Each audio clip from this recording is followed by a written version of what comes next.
السلام علیکم۔ شروع کرتی ہوں اللہ کے نام سے جو بڑا ہی مہربان اور نہایت ہی رحم کرنے والا ہے۔ الصلاۃ والسلام علیکہ یا رسول اللہ وعلی آلک و صحابک یا حبیب اللہ۔ آج کی اس ویڈیو میں آپ کے ساتھ حضرت ابراہیم علیہ السلام اور ایک مجوسی کا واقعہ شیئر کرنے جا رہی ہوں۔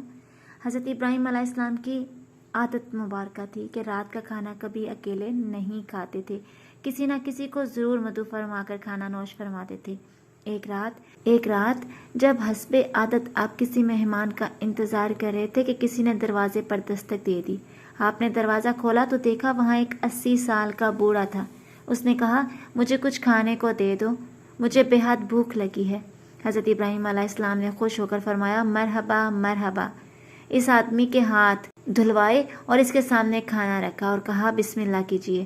وہ بوڑھا بولا، میں بسم اللہ نہیں پڑھوں گا کیونکہ میں ایک مجوسی ہوں۔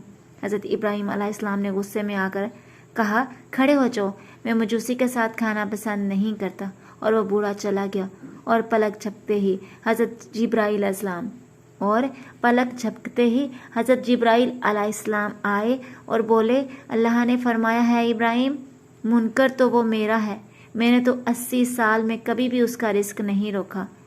80 سال سے وہ میری نافرمانی کر رہا ہے، مجھے نہیں مانتا، مجھ پر ایمان نہیں لاتا، لیکن اس کے باوجود 80 سالوں میں میں نے ایک دن بھی اس کو بھوکا نہیں سلایا۔ حضرت ابراہیم علیہ السلام یہ سنتے ہی اس مجوسی کے پیچھے دوڑے، تھوڑی دور گئے تو وہ مل گیا۔ آپ علیہ السلام نے فرمایا، اللہ کے بندے، مجھے معاف کر دو اور میرے ساتھ چل کر کھانا کھا لو، آپ کی وجہ سے اللہ مجھ سے سخت ناراض ہو گیا۔ مجوسی بولا کہ کون اللہ؟ آپ علیہ السلام نے فرمایا، وہ ذات جس نے ساری کائنات کو پیدا کیا ہے۔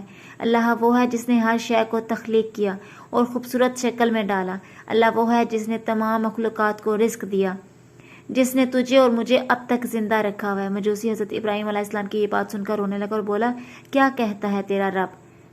تیرے رب کے ہے اللہ کے بندے، تیرے رب کا تو اخلاق بہت اعلیٰ اور عظیم ہے۔